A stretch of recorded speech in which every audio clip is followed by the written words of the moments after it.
Can the Arizona Cardinals have a top 5 offense in 2025? One NFL website seems to think they're already there. How we believe the Birdgang can get that high offensively. Plus, former Cardinals offensive coordinator is not high on Kyler Murray, but Budda Baker is. We'll give you the insights from Budda and more. Our guy Tyler from Birdgang travels here as well.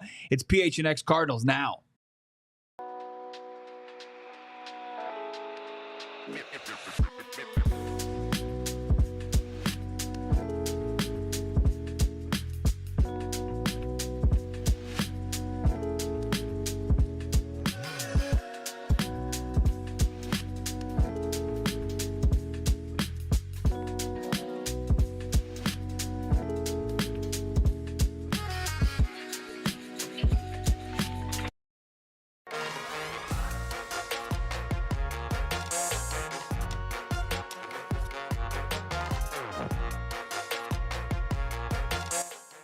Hey, what's going on? Live from the main studio here, PHNX Cardinals, hanging out with you here on a Football Friday. Bo Brock, Tyra Vazquez, of course, Birdgang Travel, hanging out with you, and Noah behind the ones, the twos, the Mac, making us sound look so good. I see, Tyler, you're already in the chat saying time to make the carne asada. That was a bit from last time. Everyone said that in the chat. Tyler has been to the carne asada before, and I was like, hey, that's facts. I'm not going to lie. We're going to have to figure out where your go-to spot is for the carne here in the Valley. Yeah. Also, we know the go-to spot for scoring points. Kyler Murray, that offense, how high can they fly? One NFL website says they're a top 5 offense right now. I know a lot of you kind of roll your eyes at that, maybe a little skeptical as far as calling them one of the NFL's elite, because that's what top 5 is, right? I mean, it's not something to just say, we had a top 5 offensive performance. That's not what we saw last year. What has to go right for Kyler and crew to tap into that potential that I think a lot of us believe they have, but is what's standing in their way? Former Cardinals offensive coordinator Todd Haley. He drew a hard line in the sand this morning when I was tuning into NFL radio on Sirius XM. It's against my better judgment. I think I just I hate listen to that, Tyler. I listen to it. It's like the oldest takes you could possibly conjure up about today's game. And I kind of could have forecasted what they would have said about Kyler Murray. You guys will hear from it. Then maybe a more refreshing take. How about Kyler's teammate for the last couple of years? Budda Baker talked to our friend of the program, Mina Kimes. We'll hear what Budda had to say. Very exciting. So much to get into, plus a little trip we're going to take to the Big Easy come early September, teaming up with our friends over at Birdgang Travel. And we only got a couple more days to really cash in, take advantage of what you guys have going on over there. Yeah. You can book as long as you want, yes. But if you want those signed Calais Campbell helmets, Big Calais back in the Valley, you get signed mini helmets for everyone in your package. You do got to book by this weekend. Right. Now, did you see this today? I think the NFL tweeted it out, put it on their Instagram. Calais Campbell through the years. It was like 2008 Calais, 2025 Calais. Mm-hmm. And this is a guy that, he has not aged at all. He looks like the exact same guy that the Cardinals drafted way back when out of the University of Miami. Yeah, not one bit. I hope I can age that gracefully as Calais. You know what I mean? Spoiler alert, we can't, we won't. Yeah. We're going to have a few more wrinkles, crow's feet, at least compared to the Cardinals defensive linemen. Also, Cardinals defensive line not getting that much love as much as you would think after revamping their defensive line. We'll talk about that as well. Drop a like on this video. Upwards of 100 people already watching. Subscribe to PHNX Sports. Thanks for those jumping in with our streaming partners as well. Let's get into this conversation about a top 5 offense potentially here in the Valley of the Sun. The ingredients, Tyler, you would think it's here. You saw it starting to bud in the 2024 draft. They select 4th overall Marvin Harrison Jr. You couple him with Kyler Murray, what we thought we knew about him throwing the deep ball, at least back in 2021, right? And then also this run game that was established in 2023 that continued in 2024. We thought that this was going to be an offense that was going to take off in 24 and was consistently inconsistent throughout the year. So when people start to throw around top 5, what's your first reaction? I appreciate it, because usually we don't see that from the national media, right? You don't see people outside of Arizona give us that much the flowers, right? We don't get that. So when you see it, I don't know if I like it or hate it. I usually like when we're the underdog and people are talking bad about us, because I think it gives you a chip on your shoulder. But when you look at this offense, we didn't even mention Trey McBride. Right. You know, you got Trey, you got Marvin. Hopefully Marvin, we all expect him to make a major leap this year. You hit on that run game, between the run game, the passing game, and the piece that I think we all are optimistic about is you look how good that defense was last year with far less talent. No offense. But usually when you say that, it means you're going to say something really offensive. Right. We have upgraded the talent. So that should lead to more turnovers, should lead to shorter field, and the offense hopefully can capitalize. I feel like, though, over the past few years, our red zone has not been the best. So that shorter field may be an advantage or be a disadvantage. Usually when we have more field, we can capitalize. So when I look at top 5, I think, could the Cardinals get there? Yeah, if we turn back time, Kyler Murray has shown it. But ever since the injuries, he hasn't. So we got to see if he can get back to old form. Kyler, in just kind of as far as games go, you see that he has hot starts, as does the Arizona Cardinals offense. Kyler, as far as his season, has hot starts and then kind of tapers off. It's all the same, right? It's like the little small sample size, and then you've got the full season's worth of the data that points to it. And most recently in the 2024 season, how far is the gap between the Cardinals and where they were last year and where they need to get to be a top 5 group? Well, Pro Football Network put this out today. They believe that they're a top 5 unit. Now, this is, of course, based off of offensive plus. Typically, it's tied to victories. As you see, they're in some pretty impressive company here. Lions, they have at 1, Ravens at 2, Buccaneers at 3, Bills at 4, who led the league in scoring last year. And then you have the Cardinals at 5. And they say with that offensive plus being where the Cardinals are, it leads to victories, but the Cardinals were the exception to that rule last season. From results perspective, Arizona fans deserve more given the potency of its offense, and it seems more likely that the Cardinals will take a step forward on that side of the ball than a step back, as Marvin Harrison Jr. looks to live up to the lofty expectations that only flirted with season ago. And that's via PFN. And it's not like their opinion. I mean, as far as offensive plus, that's where the Cardinals are. That's not, a usual stat that I'm throwing around on the bar stool when I'm debating, the best offenses in the league, Tyler. No, of course. I mean, but again, I love to see it that the Cardinals are up there. You know what I mean? That gives hope, that gives promise. And now it's just, we're weeks away, we're months away.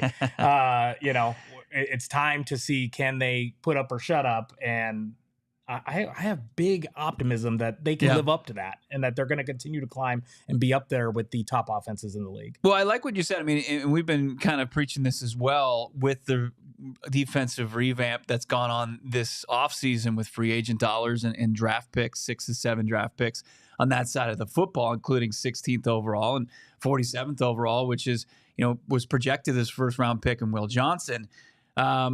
More opportunities for Kyler Murray and crew. And how close were they? I mean, if you're looking at a top 5, like the threshold for top 5, you're looking at 27 points per game. Where were the Arizona Cardinals last year? Just over 23.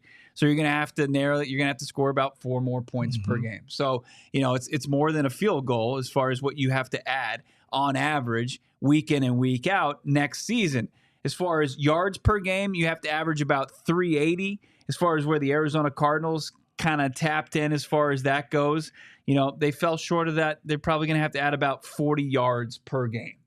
So that's not unrealistic, but that's significant week in and week out. Third down percentage, they're close. I think they're right where you need to be. It's anywhere from 43 to 48%. They're about, they have to hit, 45%, I think, to be there. And then the explosive plays per game, it's really, they're going to have to step it up 6 to 7 per game. Like the Cardinals are going to have to jump in and have 6 explosive games on average, 6 explosive plays per game on average to do that. They were close. I think when you look at them overall, they were just above average statistically in every offensive category. In that, with the frustrations of this passing attack having really nothing downfield, and then the inconsistencies between Kyler and Marv that you feel confident should have an uptick. The 40 yards and the 4 points, you got to fix one drive. I mean, that's it. Yeah. One drive. When you look at the Cardinals, when I think about a lot of their games, they'll have a couple drives that are just, they're stalled out. It'll be 3 and out. You know what I mean? Yeah. It just never gets going. And hopefully Petzing and Kyler, I mean, I know that's what we're all praying for, have figured this out. And I'm excited for what we're going to talk about later to kind of tease it. Yeah. That we've heard comments from Kyler's peers that say he looks amazing right now. Right. But it is the preseason. It's not in pads. He's not getting hit. He's not getting pressured. Will this translate to the regular season? And can we fix that one drive per game? It would be a massive red flag if somebody was like, you know what, he just looks fine, right? Yeah, Everybody course, looks good in shorts this time of year, and I think Kyler has consistently looked good against his own defense. Every week in practice. I mean, there was lore myth of Kyler when he was returning from his ACL injury, working with the scout team and just terrorizing the Cardinals' first team defense, which is great to hear. But does it translate? And I think going up against the depth or the first team defense that he's going to get to face week in and week out should be that iron sharpens iron cliche for Kyler and crew, and hopefully just the development, the maturation of Marvin Harrison Jr. I think that would be enough. But it also has to be the status quo. Like, you still have to get a performance similar to what you've gotten from Trey McBride to either be your wide receiver, continue to be your top passing target, or second option, and then Marv vice versa. And then you have to have that ground attack. You have to have all that, and then maybe even couple in Kyler Murray running a little bit more, which he said he's going to do. That's all you keep hearing, is that he's going to keep running more. And I know that's exciting because, again, you think back to that 49ers game last season where he broke the one around the corner and he's holding the finger up. I mean, I've seen plays. I saw a tweet the other day where it was a big compilation of Kyler, and a lot of it was him breaking out of the pocket and turning up field and running and making plays with his feet. I think we all expect it. We all want to see it. And obviously last year we saw it at times. But it definitely felt like the offense was different last year, and hopefully they understood that to get to the promised land, they've got to up the tempo a little bit. Yeah, Cameron Cox and myself were taking a trip down memory lane a little bit, doing like the quarter century team, and so you're going through a lot of the BA era, Carson Palmer, all of that, and you just kind of saw the explosiveness of that offense. We talked about the year that Carson had in 2015, 35 touchdowns, 11 picks, the franchise record for yardage, 4,600 yards thrown, which still stands. What a time to be alive. Oh, man. What a time. It was unreal. It was unreal. All until that one day in Charlotte where we all had to make our way to the East Coast through a snowstorm to watch the unfortunately, the wheels fall off and turnover machine that day. But Carson wasn't healthy, but still had an unbelievable season. It was his third year in this offensive system. Kyler's going into his third year under Drew Petzing. You hope that, and it feels like the organization is confident that it's going to click for the quarterback. It's going to click to most of the people involved that they're running it back with on offense. Yeah, I mean, I love the stability standpoint of that they're running it back. Everyone's like, oh, they're just running it back on offense. Well, I mean, that's probably not a bad thing. And right. To be seen. We'll see that this year if it's not a bad thing or not. But I think they have the players in place. I do see in the chat that there's some questions about maybe some of the wide receiver unit. Sure. But at the end of the day, I mean, the consistency hopefully will again translate this season. What's the biggest issue, or what do you think the biggest thing that stands in the way of the Cardinals? Not just top five. Top five is I think best case scenario. That's where he said if you go back to 2015, man, how good we had it, right? You'll be reliving that if they have a top five anything. you're gonna be like, oh man, this is tough to beat here. I get to watch, one side of the football operate at an elite level. But what stands in the way, in your opinion, as far as the Cardinals just having consistent offensive success this season? I think it's if guys don't take that next step. Yeah. And you look straight at Marvin Harrison, right? If he can't take that next step, if the relationship between him and Kyler can't take the next step, that connection. You see Michael Wilson. Can he get a little bit better? Can Trey Benson get a little bit better? You got a lot of young guys, a lot of guys that have only been around for so many years, James Conner excluded. But you got to see all those guys go. That even Trey McBride, right? Like he's only been here for 3 years. He's still entering that prime. How much better can Trey McBride be? So to get in that top 5, can they all, as a cohesive unit, take that next step? If any of those guys don't, they stay the same, get worse, get injured, anything like that, right, then this offense has no shot at getting to top 5. Right. I know a lot of people, and Jacobs speaking, I think, for a big portion of the Cardinals fan base, saying Drew Petzing.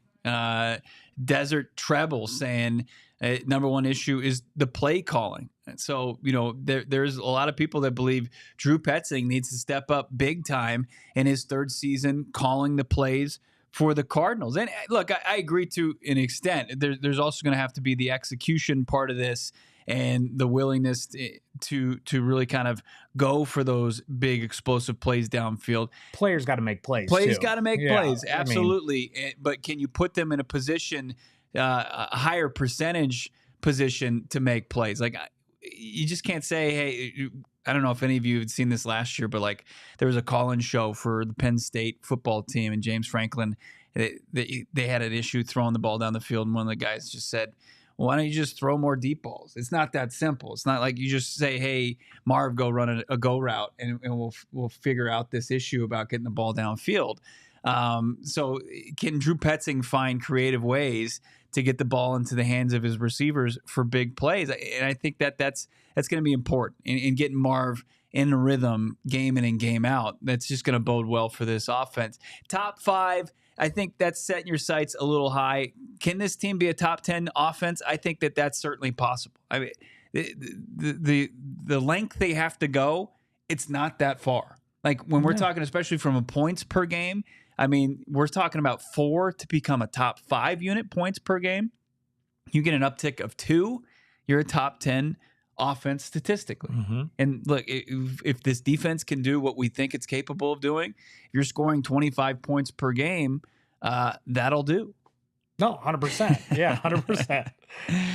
So we're hanging out here on a Football Friday. Bo Brock, Kyle Vazquez of Birdgang Travel. Check out everything, of course, birdgangtravel.com. They got unbelievable deals going on, including the trip we're all going to take to New Orleans. Going to be hanging out there for the season opener. Watch the Redbirds just completely dismantle an already dismantled Saints team and see what, Bourbon Street's all about. Have a great time out there. I'm excited for that, but I will say a few years ago we had an away opener against the Detroit Lions, and the Lions were not good at that time. And I was walking to our tailgate, and Detroit's Fox News stopped me. Yeah. And they asked me how the game was going to go. And I said, well, this is why I picked to come to Detroit week 1, because our first home game wasn't until week 3. And I said, we're going to destroy them. You guys are terrible. And all the optimism was on the Cardinals, and we got blown out. And the best part, as I'm leaving the stadium, some excited Lions fans were celebrating in their tailgate spot. And they said, weren't you the guy, in not as nice words, on Fox 2 News, talking all kinds of stuff this morning? So they kept receipts, huh? I want the opposite this year with I have the same expectations. We should roll into New Orleans, take care of business, and everyone should go home happy. We're all for it. We'd love to see it, especially as the huge group there. I don't know if you were just saying that because our new producer hails from Detroit, and you were wondering if he was one of the hooligans that was trying to mess with you that day. I probably was. I believe it, actually. Now that I'm getting a better look at Noah, I'm like, it was Noah. Are you aware of Fox 2 News? Yeah. All right. Very Yeah, aware. it all adds up. It all checks out. Guilty. Checks out. I got people there. We've got mixed reviews as far as what people believe their franchise quarterback can do for them in the upcoming NFL season. Kyler Murray, never without polarization. We get into it. Budda Baker talks about the franchise quarterback, and then a former offensive coordinator is talking about Kyler. Not very complimentary. It's coming up next. PHNX Cardinals. Ah, man, I love it. It's Friday, and it's Frosty Friday for me and the fam. We're going to head over to our closest Wendy's and tap into the classic Frosty flavors. My wife's more of a classic gal. I'll tap into the all-new Frosty Swirl, Frosty Fusion flavors that you can get in either chocolate or vanilla. It's the new creamy treat that you've always loved, but a different twist. A little refreshed. How about strawberry, brownie batter, and caramel? They've got it thoroughly blended with mixed frosty fusions like Oreo brownie, caramel crunch, and Pop-Tarts strawberry. Go check out what they've got at Wendy's. Of course, you can find them open at several locations here in the Valley of Sun or wherever you may reside. Check them out right now, anywhere. Anyway, whatever the flavor you're craving, odds are they've got the Frosty for it. So check them out right now. Clock into the sweet treat anytime, including midnight or later. Wendy's all new Frosty flavors are refreshed on a classic. Gotta be Wendy's at participating U.S. Wendy's. Hours may vary by location. Also got to talk to you about Monarch Money.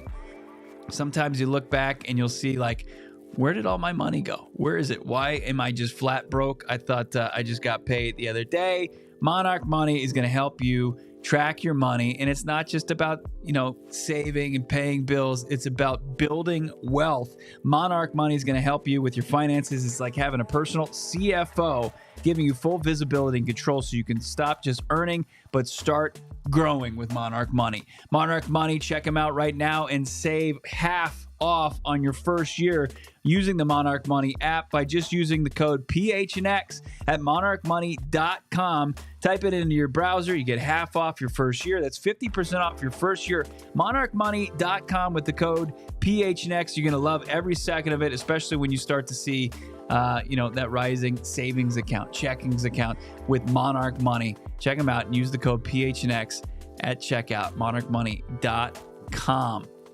So where do we start here? We want to start with the good. We want the good stuff or the bad stuff? Where are you feeling? You want to go with the... I like my steak before the potatoes, you know what Okay. I mean? Like, so let's start half with the eaten good. like Johnny Venerable? No, come on. Do I look like I can't put down a 12-ounce steak? His was like an 8, wasn't it? Right. So we're going to start with the good stuff, right? How about Mina Kimes adding Cardinals' heart and soul of the defense on her podcast featuring Lenny, of course, the talented Lenny, that lovable pup. But Budda Baker had some nice things to say about his franchise quarterback. She asked about Kyler, and Budda responded with, he's kind of been in his bag this whole offseason, doing no-look throws and having great offseason training camp. So K1's going to run a little bit more, a little bit outside of the pocket, inside the pocket throws. He's going to kind of do it all, and he's going to have to get all these guys the rock. So Budda Baker, as always, complimentary of his franchise quarterback. The two have been in the organization. Kyler going into year 7, Budda going into year 9. But you got to love this from Budda. I mean, it's not something we didn't expect. When he's asked about Kyler Murray, this is pretty much what you would have thought he would have said. But, the no-look throws and stuff, that's something we haven't seen from Kyler. We've seen some razzle-dazzle, but haven't seen that. Yeah, good to hear we're screwing around at practice. You know what I mean? No, I'm kidding. I mean, if Kyler can add any more wrinkles to his game, which is already dynamic and explosive, I mean, it can only help this offense. And so, of course, you expect all of his teammates to say the right thing. But that's not always true. I mean, you got to remember back, Kelvin Beachum was a little hard on Kyler at one point, right? Mm-hmm. Like, you had teammates being critical of him at times. While they were on the team, too, not just guys that left. So to hear guys say that he is locked in, dialed in, you expect it, but it hasn't always been the case.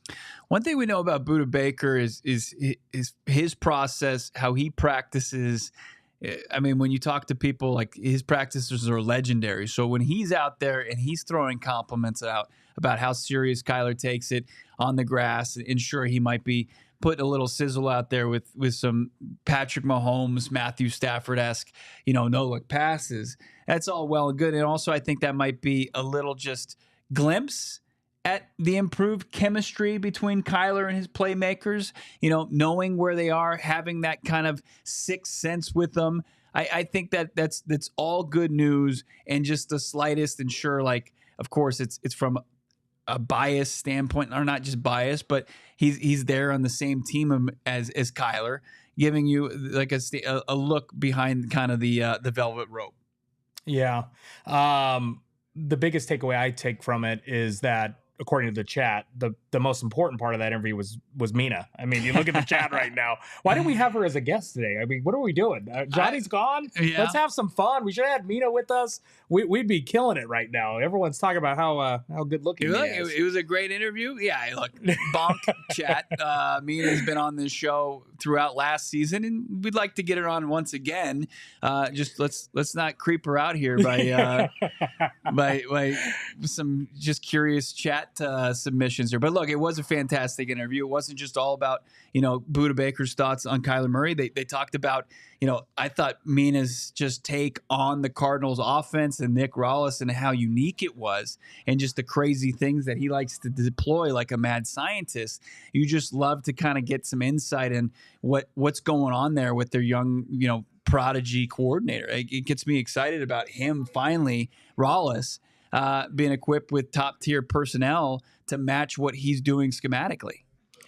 It's kind of funny because I'm really not afraid of the defense this year. Like I look at the defense where last year going into it, you're thinking the offense is going to have to carry them. Yeah. This year, I look at that defense and I'm thinking, I mean, if with more talent, they're going to be even better than last year. And they did their job for the most part. Right. So you look at the offense now, and that is my question mark a little bit, is can Drew and Kyler and that whole offense get in a rhythm together and carry it through a full. That's the key, the full season. And we all are saying that Kyler will start hot, the team will start hot, and then it slows down. And can they carry it out the whole year? We love Jonathan Gannon on this show. We think that he kind of bucks the trend of like traditional, just defensive minded head coaches. I think that there's some stigmas that follow that around. It's been for a while now that in the league it's trending. He's like, you got to get an offensive guy. Like the Cardinals tried to get the offensive guy with Cliff Kingsbury years ago, and you saw that he had maybe the offensive acumen, but he didn't have the ability to lead men. Where Jonathan Gannon, there's no question. He's a leader of men. He's been a culture changer, setter for the Arizona Cardinals. But what have we seen with a guy who has a defensive background come to an organization where we thought the strength was going to be the offense? The offense continues to be a little questionable, and we have zero, I guess, skepticism when it comes to the defense. We're just like, hey, they finally got good players. I have zero concern about what they're going to be able to do on that side of the football. And then the offense is going to be the one that needs to show up. Yeah, but again, I go back to, as long as the defense does what it's supposed to do, that offense should have an easier time this season. Yeah. I mean, the turnovers should go up, the shorter field should go up. I mean, that offense just has to do its job. And if the run game does what it's been doing, my only concern is James Conner is getting another year older. I know he's been the pedigree of consistency, but he is getting a year older. Can Trey Benson step in and take some load off of James and keep that offense humming? Can they get it going and keep it going? And it all really does start with that run game and hopefully the defense creating those better opportunities. Mr. Fat Gangster, the offense can execute whatever Pets calls. Team thinks so with a complete run back. They've got the confidence as far as running it completely back on offense. Really no new faces there. And guys just coming back with tons of offensive continuity outside of the offensive line coach. As Justin Fry replaces Clayton Adams, who by title goes to the Cowboys as their next offensive coordinator. Yuma Drew, what's up? Says, what's up, Birdgang? Where's JV? JV's on a much-deserved vacation, enjoying himself, probably having a couple frozen cocktails and enjoying some family time. We'll see him next week. But our guy Tyler from Birdgang Travel filling in really well here on a Friday edition. G Willikers Golly? Did G Willikers switch up the chat name now? It looks like there's a lot of some numbers being added onto a lot of these names as well. Okay. There's a lot of conversation earlier. What's going on YouTube? Yeah. JG is an old school type of head coach like Landry, Noel, Levy, a leader of men who cares, no doubt about it. Yep, it's I think that he checks that box, and he's got like kind of the CEO. He's got his hands in everything. He obviously admits that he goes into different meeting rooms and partakes in them and does his thing, but also doesn't try to meddle too much. He tries to be a master kind of delegator for his coaches that he has a ton of trust in, especially on offense at the offensive play calling and defensive play and calling spot with Petzing and Rollis. So we got Budda, who is very complimentary. As we took our trip down memory lane yesterday, we went through, Fitz, Anquan Bolden, Kurt Warner, some familiar faces from the Super Bowl run. A guy that was a part of that as well was Todd Haley. Todd Haley was the offensive coordinator of that Super Bowl run back in 2008. And Todd Haley went on after his Cardinals career. He was the Chiefs head coach, and then he was the Pittsburgh Steelers offensive coordinator for, I think, the rest of the way, right? Him and Big Ben, they were the tandem. Todd Haley now does NFL Sirius XM radio, and he had this to say when he was breaking down the Cardinals. He says, I like a lot of things about this guy, and referring to Kyler Murray. He's fun to watch, but, believing he's got a chance to ever move into the upper echelon of quarterbacks, which I think a team like the Cardinals would have to have, is to be truly competitive. I just don't see it. That's former Cardinals offensive coordinator Todd Haley on Sirius XM NFL radio today. Just a non-believer. Now, Tyler, to add more context on this, Haley is skeptical about Kyler's ability to ever be successful because of his size. Doesn't like his height or lack thereof. And he kept on harping on his inability to throw from the pocket, which I think Kyler did a great job debunking those false narratives last year. Yeah, Grumpy Todd is what I'm going to call him. I mean, every analyst outside of Arizona is always going to go take the quick, easy shot at Kyler for his height. And, Kyler has made strides. We got to see it for a full year. I mean, that's what it always goes to. And until Kyler can do that and show it and have a good playoff, you said it earlier, he has to have a good playoff appearance. Yeah. Once he has that, all this goes away, right? And I think I would hope people will change their tune on Kyler when that happens, but we got to see it and he's got to do it.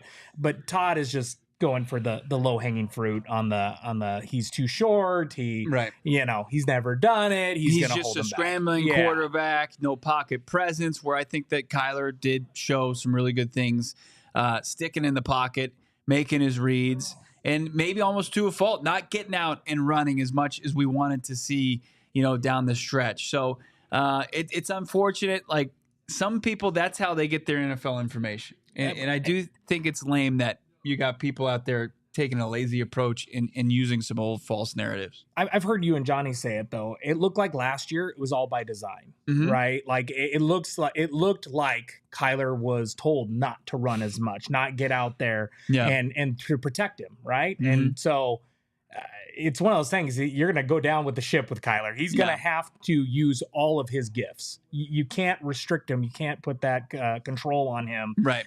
We're going to have to let him flow, and you're going to live and die by it. Take the governor off, man. Just let it loose. Let's go. Let's see Michael Wilson told us right after the season, like they got to push their chips into the middle of the table here. As I just become a cliche machine. But they're going to go for broke. This is year 3 of this thing. And I know people are like, well, you just came out of the rebuild, but you really have to prove you're one of the building blocks going forward. And they're going to, this year is going to be a year where you can kind of figure out who are those pieces that they feel like can move forward to help them find consistent, sustainable success out there. I just don't, Haley's just such an old school guy. He meshed well with guys like Warner. He meshed well with guys like Roethlisberger. He just is like he would never. It'd be like he would never mix with Kyler Murray. No, not at all. No. And Kyler's got to do this for himself too. You know what I mean? Because there's already half the fan base clamoring for him to be gone. So Kyler's got to do this. He can't leave anything on the field anymore. Like, and I'm talking even just for future state. So the Kyler, let's worst case scenario here. This doesn't pan out. The Cardinals are looking at moving on from Kyler. If he wants to be a starting quarterback in this league, like, he's got to go for broke this year. He really does. He does. I think it's going to be, it also has to be just kind of aesthetically pleasing. Like, not only do the Cardinals win football games, but statistically, people can look at the stat line and be impressed. Like, if the Cardinals go, let's say, 11-6, and Kyler's got pretty pedestrian passing numbers again, like, people would say, okay, he game managed himself to it. Like that it was more of a testament of the way that this roster was constructed. And also, that's another part of what Todd Haley got wrong here. He said that the Cardinals need a quarterback in the upper echelon to really kind of elevate this team, which I feel like, yeah, there it is. He says for the Cardinals, I think a team like the Cardinals would have to have in order to be truly competitive. I don't think that's necessarily true. I mean, I definitely saw, Philly, which was one of those teams that was, their roster was complete. You had Jalen Hurts, who obviously has the ability to run and do some things that not every quarterback can do. But as far as throwing the football, pretty pedestrian, in my opinion. So he's not an upper echelon guy. And the Cardinals are trying to make it to where they don't need an upper echelon guy really at any position to be consistently successful. No, they want to be a well-balanced, oiled machine, right? With the defense, with the run game. You don't need a quarterback to come in here and put up 300, 350 yards every week. Right. You just don't.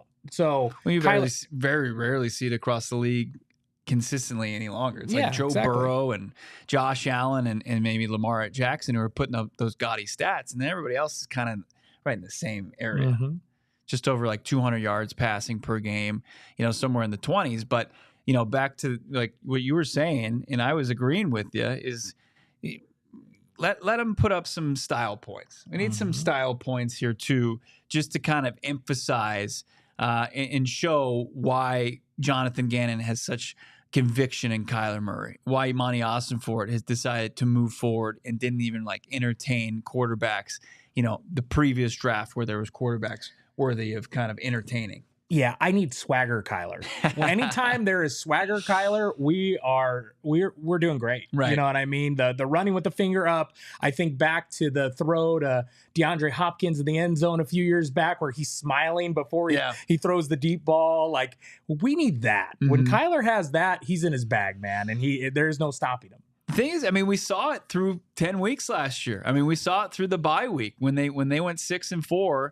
You could feel like he had some swag. He had 16 total touchdowns. So there's just 4 interceptions. And then it felt like once he came back, the pressure was on and it just unfortunately left, right? And with that, left wins and an uptick as far as turnovers. And it's just, that's one of those things where you can root for the guy as much as possible. And this podcast does, and a lot of the fan base does, but you got to prove them wrong as far as especially finishing in the 2025 season, because at this point there is a resume there, and you got to debunk a couple things and switch the narrative up. One of the narratives surrounding this team, and one of the things we talked about a lot, was the defensive line being revamped. Pro Football Focus doesn't seem too convinced that the Cardinals did much to improve it.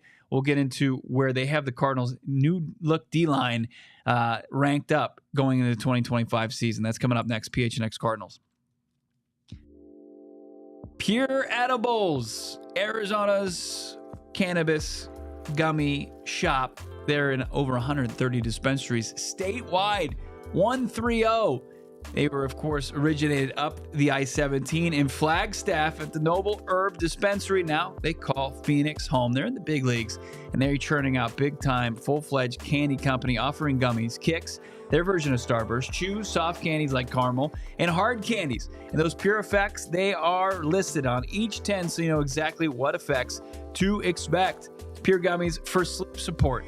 How about candies with uplifting effects derived from unique cannabinoids such as CBN, CBG, CBD, and marijuana derived from THC? Pure Gummies designed to be ripped, bit in half, making them easy shareable and easily to dial in your exact dose. Go find yourself some Pure Edibles online. The product's there. Also, you can purchase them in one of the over 130 dispensaries statewide. Go find them. Go find some Pure Edibles today. Also, we got to thank our partners right now for PHNX Cardinals, Empire Today. Empire Today is going to help you save immediately from the jump $350 off your flooring journey with the pros. They're going to make it quick, easy, convenient to get new flooring. You got the hardwood, you got the tile, you got the carpet that you want to go into your dwelling, and you can use those pros, lean on them from the comfort of your own home. You get the free in-home estimate. You can go use their virtual floor designer. You can see what the new flooring would look like in your dwelling, your house, your condo, wherever it may be, and they're going to tell you everything, the ins and outs of the flooring world, and get you set up real nice. Check them out right now. Schedule that free in-home estimate today by going to empiretoday.com/PHNX. Use the code PHNX for $350 off. Restrictions apply. Visit empiretoday.com/PHNX for full details. Angel Ortiz saying we lost 5 games by 1 possession last season, most against playoff games. I think the Cards overachieved last season, and it's going to come together now. That's one of those things, right, where of those losses, the 5 losses down the stretch, it was tight. It was 2 teams that outside of the Carolina Panthers were playoff teams. But that's also another component of this. Like, as you move up, as you kind of distance yourself from the teardown, the rebuild, to relevant football team vying for a playoff spot, you got to beat those playoff teams. Like the Cardinals did work in 6 games against non-500 teams. They go 5-1. Now, they suffered the bad loss on the road in Charlotte. But outside of that, most of their struggles were against playoff-bound teams or over 500 teams.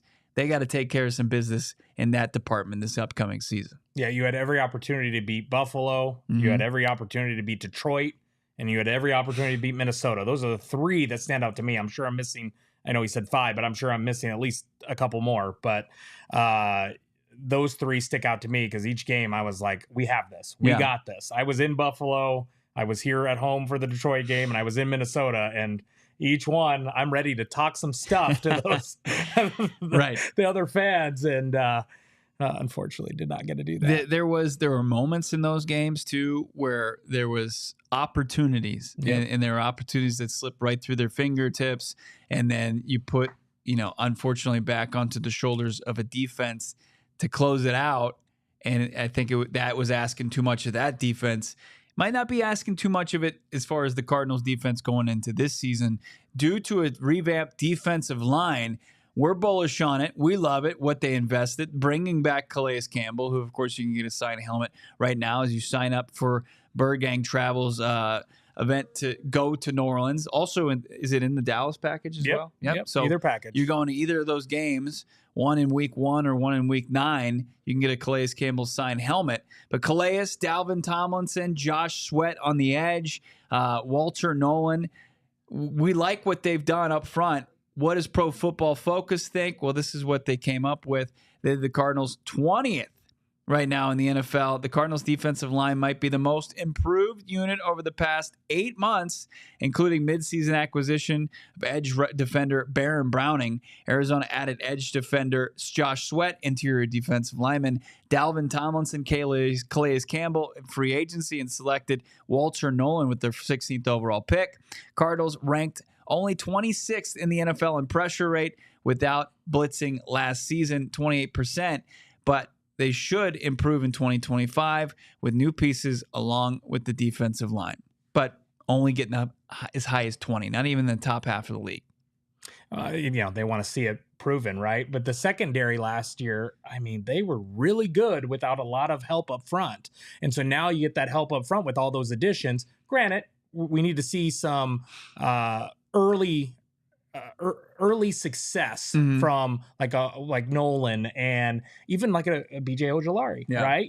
I know I've heard you in recent weeks you're really high that Ojulari can make a big difference this year coming off the injury. So we got to see that from some of those guys, and we haven't seen it yet. So once they get out there, hopefully they'll add to make that secondary even better and make the defense as a whole better. Yeah. And ultimately show that they're better than ranked 20th, right? I agree. I think they should be 15th, right around the 15 area. I think that would be a little more realistic with what they've done. They are sandwiched in between the Los Angeles Chargers at 19, and then at 21, they've got the San Francisco 49ers. So there's a little bit of a silver lining as the Niners, who you share a division with, that, you know, a lot of the national media are high on, even though they're probably going to struggle against slowing the run down for a second consecutive season. They also have teams like the Bears that are going to be higher on the list, which I don't understand that. I mean, they really just added a ancient Grady Jarrett, who the Falcons just cut ties with. You got the Colts up there. I can get that with DeForest Buckner, sure. The Vikings, they revamped things. They spent a ton of money on that defensive line. It should be good. And the Chiefs at 15. I mean, you got like, how is Miami up here? I guess they're relying on a couple of guys coming back healthy, and Jalen Phillips and Bradley Chubb, along with Chop Robinson, but and they added Kenneth Grant in the draft, but that seems like it's a bit high for them. I just think that the Cardinals should be, just based on everything that they added and also the scheme, they should be a team that's higher than 20. Oh, I agree 100%. I see in their top 10, in my opinion.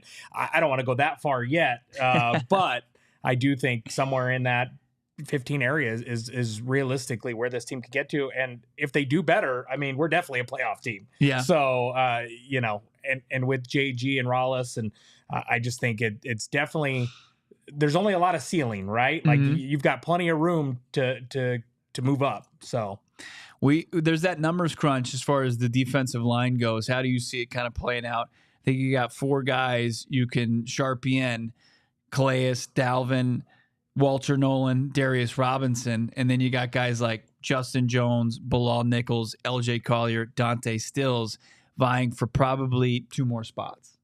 Yeah, I love that though. You know what it's I great. mean? It's champagne problems. Yes, it's a great problem to have. In past years it was, who are we going to roll out there? Now it's, we're talking about, we don't want to let anyone go. Right. I mean, all the guys, you can make a case where you'd want to keep all of them. And Elijah Simmons, the undrafted rookie free agent that people like, maybe at the nose spot at a Tennessee. So, look, I'm tasking you with this. I mean, we've got the 4 guys, and you can keep, let's say, max 2. Who are your 2 remaining? Of Jones, Nichols, Simmons, Stills, Collier. Jones, Nichols, Simmons, Collier. And Stills. Oh man. That is a tough proposition. I mean, I think Jones is gonna stay. I think it's either or on Jones or Nichols. They're kind of the same guy. Yeah, I think Nichols. Oh man. And is Nichols healthy? I mean, we saw Jones back there most of mini camp. Didn't see a whole lot of Nichols. Mostly what we saw him was getting engaged. Jacob saying Stills is staying. I love Stills. Yeah. So that's my hard part here, because I know they really like Collier. Collier played really well for us. It's tough. I think it's really going to take this training camp. I mean, they're all going to go to war, and who shows signs of life, and who do you think has the higher upside at that point coming out of it? Desert travel, it's easy. He's saying Nichols gone. We got Brian P saying Stills and Collier put Simmons on the practice squad. I mean, that the popular opinion is Bilal Nichols is gone. I think LJ Collier, unfortunately, to a lot of people, is a bit of an afterthought, except for Brian P. Justin Jones didn't kind of do himself any favors by getting injured last year, but also the play wasn't stellar before the injury. I think it's probably something like Jones and Stills, and if you can practice squad Simmons, that's the play. I'd be happy with that. I think Nichols is the one that's for sure gone. Right. I just don't see it. I don't see how Bilal's coming back. So yeah, I'm good with those three. And with Jones and Nichols, like they're both kind of versatile guys. They both have a little bit extra added size, like a little bit bigger than Stills, a tiny bit bigger than Collier. So it really is like, what do you have a need for? Who can play kind of the backup role to your four guys that you really want to see in heavy rotation next season? Yeah. So it's not a problem that this Cardinals team has had the last 2 seasons. They haven't had a problem probably ever as far as like complete depth crunch. But like you had Zach Allen, you had J.J. Watt on the same defensive line at one point. You know, we talk about Calais and 9-0, Darnell Dockett. But now you really have something that can be like a little Philadelphia Eagles light, what got Jonathan Gannon to a head coaching position a couple seasons ago. But it's going to be one of the best position battles at camp, no doubt about it. I feel like at times back in other regimes, it's been, okay, we paid this guy X amount of money.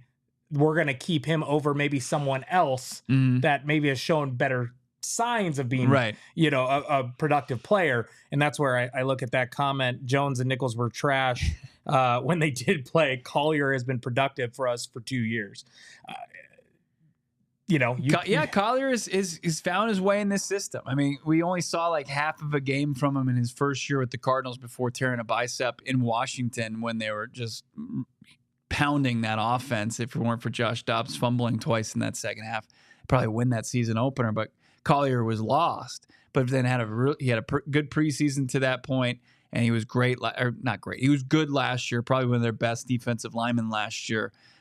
They clearly like him a lot, and I don't think that's an incorrect take that he was better than both of those players. So you are going to see guys that are viewed as NFL caliber defensive linemen cast off after this training camp, and you're going to see that not just at that position. You're going to see it probably going to see one corner that's sent off because of the numbers crunch. I mean, you've got Starling Thomas, Will Johnson, Max Melton, Elijah Jones in that defensive second, Keitrell Clark, and then all those safeties on the back end. So it's good. Like Monty Ossenford is putting himself in a position to make some really hard decisions when they go from 90 to 53 in a matter of hours. I love it because it hasn't been the case. It's just like, do they have enough guys to roster 53 players that you feel confident are NFL players? Well, and I feel good that when we do let guys go, you're going to see other teams maybe pick them up, right? Hasn't been the case. That hasn't been the case. Because you've seen just a mass exodus of guys from, the Chimera, and teams would look at them and kind of turn their nose up like, oh no, we don't want Rashard Lawrence, or we don't like Lasidius Smith. Like these guys can't play at this level, and they might go catch on in a practice squad, and the next thing you know, they're out of the league. So that's not going to be the case this time, because I think that they've churned this roster, and they've found guys that are NFL caliber players from top to bottom. So it's great to see. One thing we missed here as far as the quarterbacks go, we did our own divisional rankings as far as the NFC West quarterbacks went, Tyler. Johnny and I did this before he went on vacation. I remember this the other day. So you saw it. Stafford was our top guy. And then we had Kyler Murray at number 2. Obviously, a high ceiling there. He's had a pedestrian year statistically last year, but room for growth. And then you've got Sam Darnold and then Brock Purdy. Johnny completely just eviscerated crapped all over eviscerated him, as he does. But I heard Haley talking about it this morning, and he's got it differently. He's got Stafford. Of course, he's got Kyler at the bottom of his rankings, and he's got Purdy too. And it's like you talk to an entire room of people, and they could have it all different outside of, I think, Stafford at the top. We had NFL.com do this as well. This is how they stacked up the NFL's NFC West's quarterbacks. They have it going Matthew Stafford as the number 8th quarterback in the league.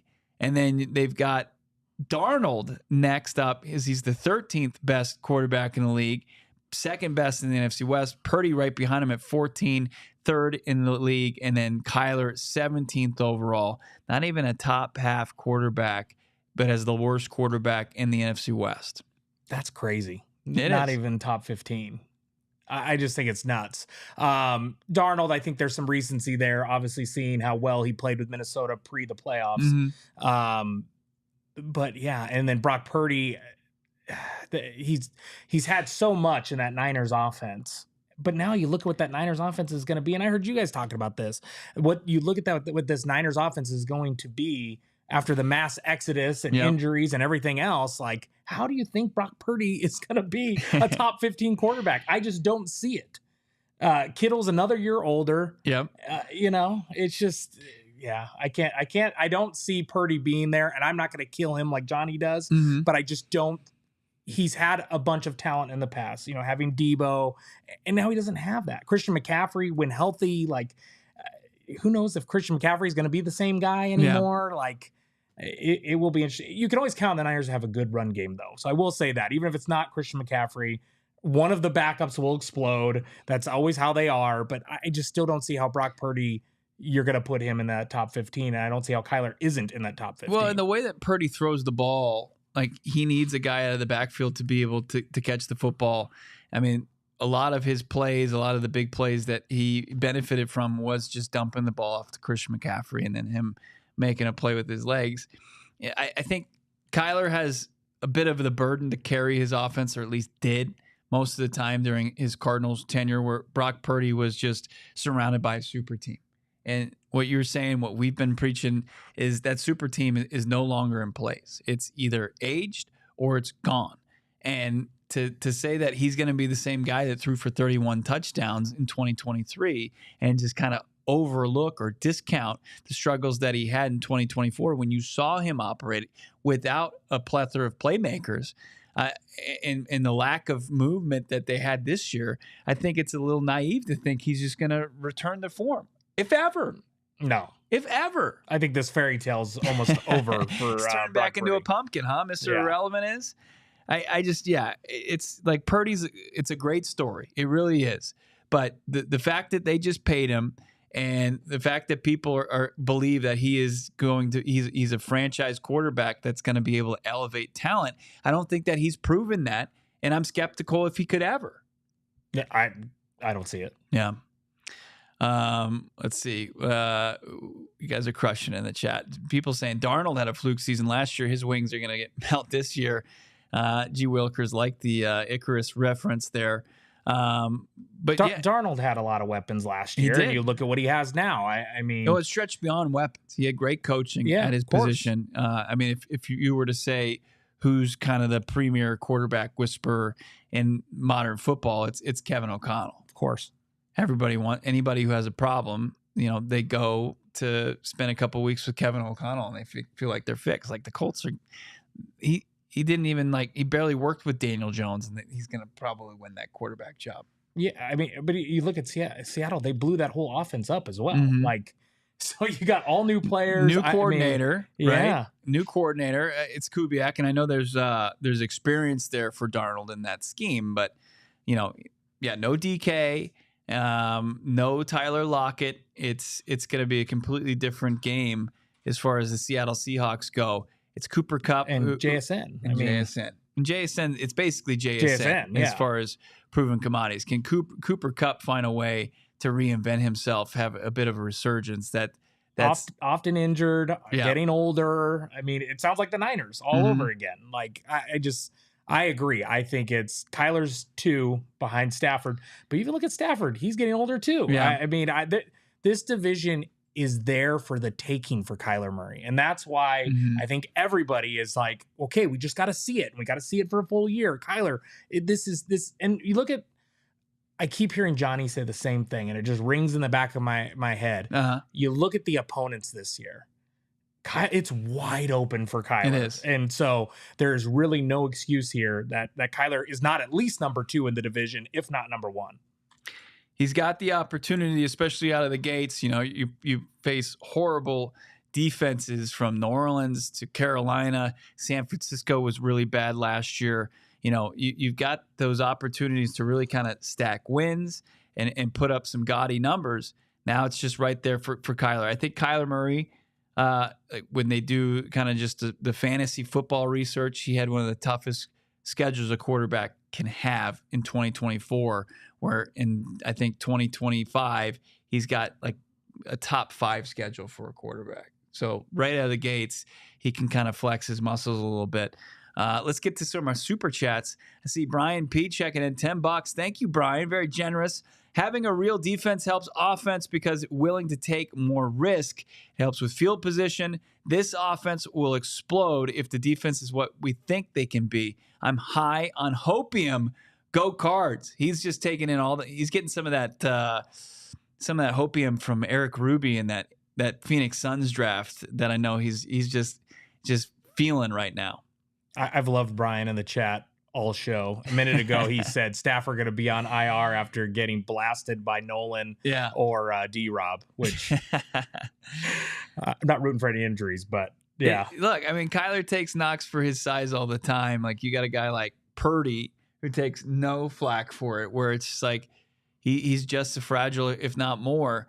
That boy, OD 5408. Any idea on how the team is going to pursue season ticket resellers? Notice a whole lot of them on OfferUp. I don't like the idea of home games not feeling like they are. Marvin Harrison Jr. top 5 in 2025. You're a season ticket holder. You probably know more than I have. Has there been anything different as far as how they're approaching it? Has there been any stern warnings, emails, nothing? No. I mean, listen, the Cardinals have to win. Mm-hmm. You win, it solves everything. We've seen it. When the Cardinals are good, that stadium is packed with red. That nestable meter is basically breaking. It's at the top of the nestable number that it can hit. You got to win. You just got to win. Just win, and it solves everyone's problems, right? And it will solve all the questions around the team. It will solve all the questions around Kyler. It'll solve all your questions around season ticket holders and selling tickets and other teams coming into the stadium and invading. I'm telling you right now, that Packer game, it's going to be a lot of green and yellow in that stadium if we're not...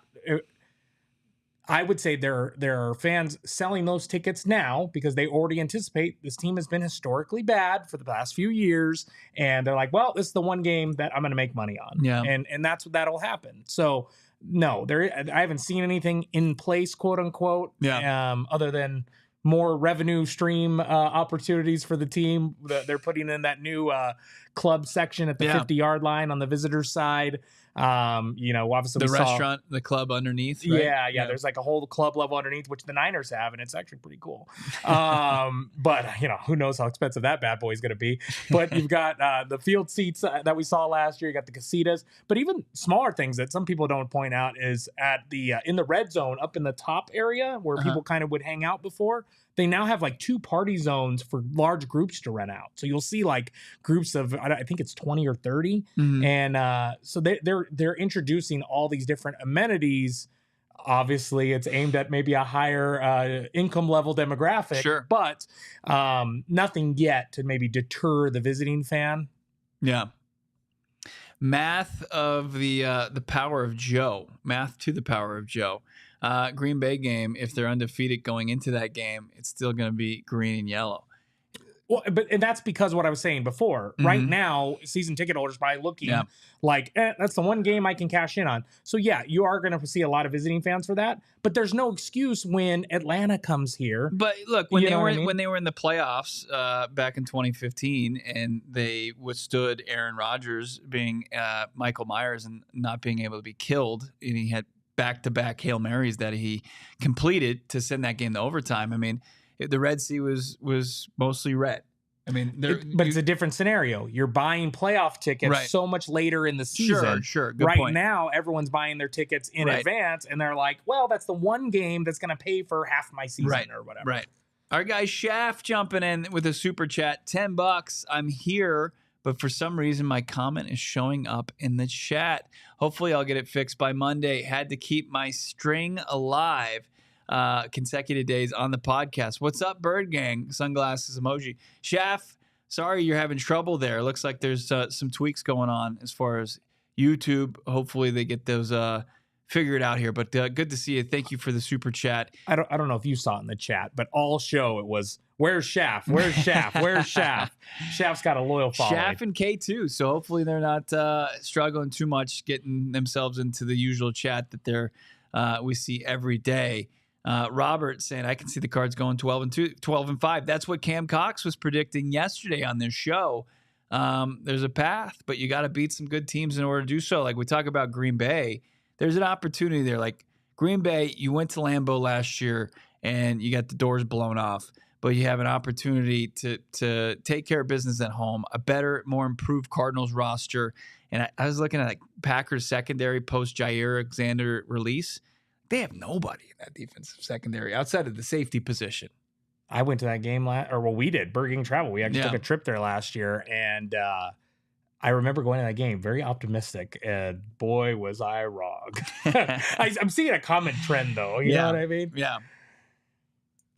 Yeah, YouTube's having some issues, but we'll see.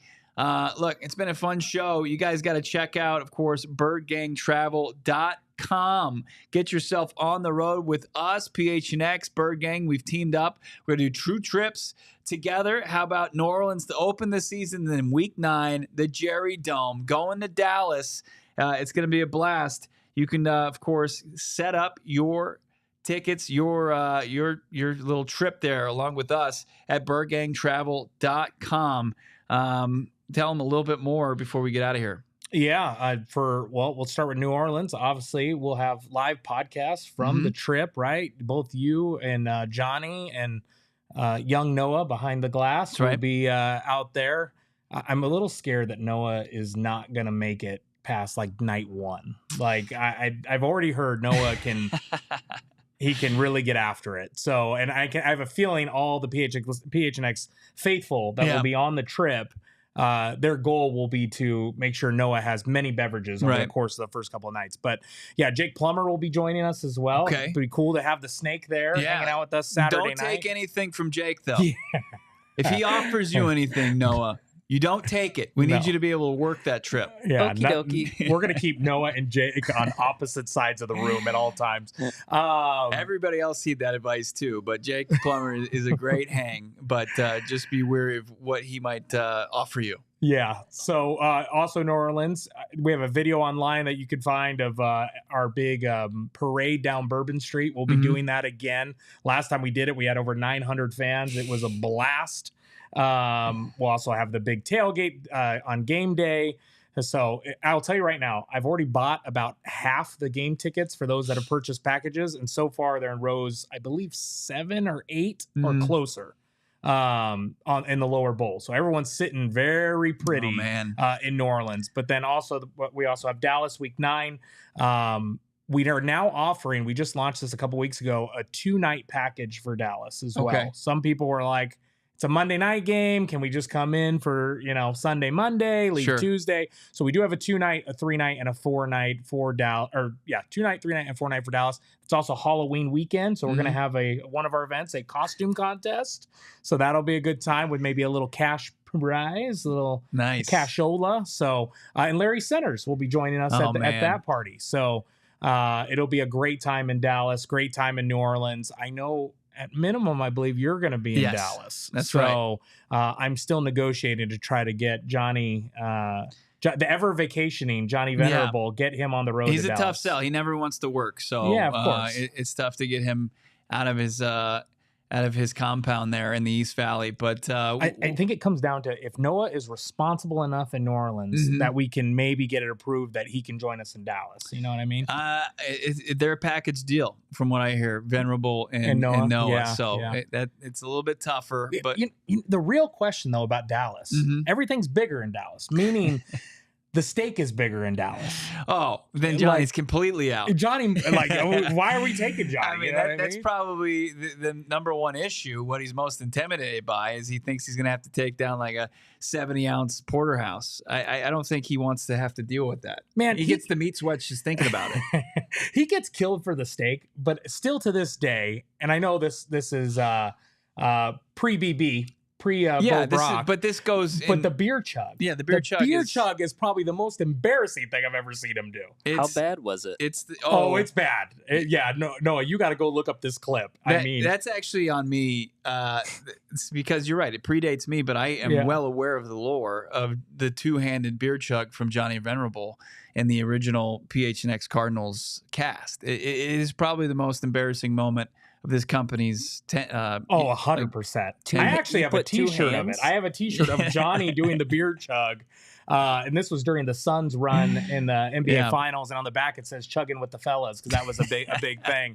But yeah, I between Johnny's steak and his beer chugs, and his mocha. And his Mocha Gate. No one can ever forget Mocha Gate, where he was not a man of his word and couldn't hold himself accountable to. Well, we were holding the organization accountable, and luckily we were able to get this team to spend some cap dollars. In spite of Johnny. Of course, it was not the two-handed that I have an issue with. It was like this. He had like this move with it. Like it was a weird lip thing that was going on. It was bad. The two hands were bad, but yes, this was. It's unfortunate we don't like. You would think we would where just can have Angel Ortiz. Where can I find this clip? Yeah, we'll put Come it on, Noah, there. get this up. Where is it at? It's somewhere around here. I'm making you money right here. Look at this. PHNX needs to. I've been hearing you guys talk about new shirts coming out. PHNX needs to remake the shirt. I'm going to announce this right now. If that shirt does not come out at some point in the store, Birdgang.com, our merch site, we're going to release the Johnny Chug shirt, and it will be a play on that. But Johnny might come after you for his NIL. Yeah. But look, Lawsuit City. I'm trying to find it. It used to be plastered all over these studios. Oh, actually, no, the shirt is on the wall back there. Actually, if you could grab it off it, I could put it up on the screen, and the new to this audience can kind of understand what Tyler's talking about. Is the clip in the PHNX vault similar to the Disney vault? It is. Yes. It's just I don't think we have it locked and loaded. It's not its own clip, I think. Or maybe it is. I feel like you guys released something at one point where it was highlighting it. But here, are we shouting out? I don't want to give any free ads, but are we shouting out? I want to shout out my guy. Oh yeah, please. Yes. I popped into my local Circle K and Circle K, not Circle Gray, Circle K, a great partner of the show. Yes. My guy Kyle that works at my local Circle K. When I walked in, he goes, "Hey, big listener of PHNX. I was in the chat that day, and I love the show, and we love Circle K and we love Kyle. What a great guy." A huge thank you to Kyle for being a loyal viewer, listener of the program.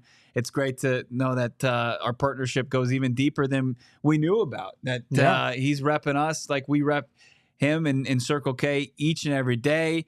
Do you want this guy to ever rep you or your brand? Look at this. This is the infamous chug. Look, he's holding. It's the holding the chin with the finger on the. Oh my gosh! He's not here to defend himself, but he will. I'm sure he's got his spidey sense going off right now that we're talking about him in this low light of his career. That is going to outsell the Marv collection. And the Marv collection I've heard has done very well, but that would be your guys' top seller. I know that the chat would support that shirt. And it's not one of those like where the clip doesn't exist because he hit it. We'll get it back up. We'll have to show it in its entirety here for those who are just finding out about it. You guys should have your own little, on YouTube, you can make your little playlist. There should just be a playlist of Johnny misfortunes between Mocha, the chug, and then the steak. We have to give him the flowers because he did redeem a little bit with the 9.99, but I wasn't actually He did not redeem himself as far as, because my first draft with the company, he was supposed to redeem himself. He even did like a sizzle video. Oh, I remember that. A this hype was video. With us. And wasn't it? I believe so. Or was this at Wild Horse? I can't remember. No, it was out. It was out at downtown. It was Ainsworth. downtown. Yeah, it was with us. Yeah. And he failed worse on the redemption than he did maybe it was here. Really bad. Him and Frank Sanders put on a pitiful performance, while Damon Anderson and myself had to hold things down. But the Real Tone Ranger says, what do you say? Can I get that as my Die Hard shirt? We'll see if we can do that. It is a Coors Light. And it's a Coors Light. Oh my God, there's no way. Yeah, there is a way. This is Johnny Venerable, folks. Yeah. I mean, I love Johnny, but boy. Will he ever live it down? Probably not. We won't let him. Fantastic work. Thank you for bringing this back up. It needs to get mentioned once a month at bare minimum here on PHNX Cardinals. We don't want history to repeat itself. So we got to keep ourselves accountable. Brian, JV could even use the little cans. No one would know. They look like regular cans with his little Kenny Pickett hands. The next time you guys have a staff meeting and discuss who the fill-ins are when Johnny's out, we will never be paired together again. Me and Johnny, when I filled in with him, we were very cordial. There was no Bo Brock bashing, nothing. And the minute you and I get together, it's just all downhill for Johnny. It was a great moment. It wasn't a proud moment, but it was a great moment though in podcast history, and it must be remembered. So I thank you for that. And he doesn't get to choose who fills in when he's gone. So you will be back on the show. This duo will be seen again. But he absolutely is a great sport about it. And hopefully it doesn't disrupt his vacation while you guys kind of give him an influx of... There'll be a lot of tweets to him. A lot of screenshots of the chug. There you go. Here's your opportunity. He's literally going to wonder... Yeah, he's going to wonder, like, what happened on today's show when he sees all these screenshots of that. Yeah. We have great stuff throughout the week that is going to be going up on the YouTube page. How about our interview with Mike Florio about the collusion case that dropped? Also, we go into our all-quarter century team for the Arizona Cardinals, the best Cardinals of the 2000s. Check it out. It's all going to be up there this weekend. Subscribe to PHNX Sports. Get your trips booked with Birdgang Travel, birdgangtravel.com. Follow them on your socials as well, Twitter, Instagram. Don't miss out. And, of course, subscribe to PHNX Sports here on YouTube. Have a great weekend. We will talk to you Monday right here, 4:30 on PHNX Cardinals. We all silly like the mayor.